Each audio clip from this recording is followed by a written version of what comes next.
Hey there, curious minds. I'm David Ford. Have you ever wondered how a tiny burr inspired the creation of Velcro? Or how the beak of a kingfisher bird influenced the sleek design of a bullet train? Welcome to the fascinating world of biomimicry, where nature's designs inspire incredible human innovations. Biomimicry comes from two words, bios meaning life and mimesis meaning to imitate. It's all about learning from nature's best ideas and then imitating those designs and processes to solve human problems. Imagine nature as a giant laboratory that has been experimenting for billions of years. Today, we start exploring this interesting idea called biomimicry and look at biological functions. This means we look at how things work in nature, like how plants and animals survive and do amazing things, and try to use those ideas to make stuff that helps people in a better, more earth-friendly way.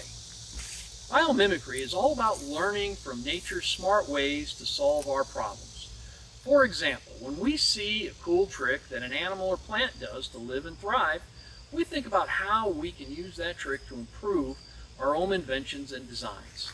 The hardest part is figuring out how to take that cool natural trick and turn it into something we can actually make and use. This means understanding what that trick does and why it works so well in nature, and then figuring out how to do something similar in the things we build. This is a really important way for scientists who study living things and engineers who make things to work together and come up with fantastic new ideas. And we call this the function bridge. The function bridge connects the natural biological idea and how it can be emulated in the human design world. First up, let's dive into how biomimicry works. Picture this, a lotus leaf sitting calmly on a pond.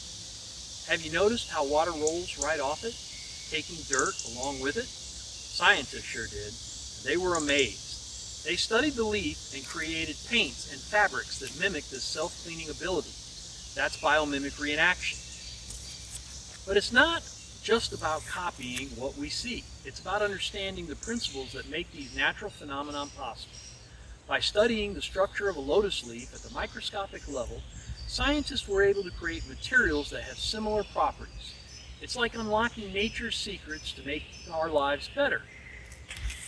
Let's explore some more examples. Have you ever heard of the bullet train in Japan? Engineers faced a big problem. The train was super fast, but it also super loud, especially when it emerged from tunnels. The solution? They redesigned the front of the train to mimic the beak of a kingfisher bird, which dives into the water almost silently. The result? A faster, quieter train. And there's more. The structure of a spider's web inspired the creation of strong, lightweight materials. The way geckos climb walls led to development of adhesives that can hold a significant amount of weight without leaving a residue. Nature is full of brilliant designs waiting to be discovered. So how do scientists and engineers use biomimicry? It starts with observation. By carefully studying nature, they identify a function like how a termite mound remains cool in the hot desert.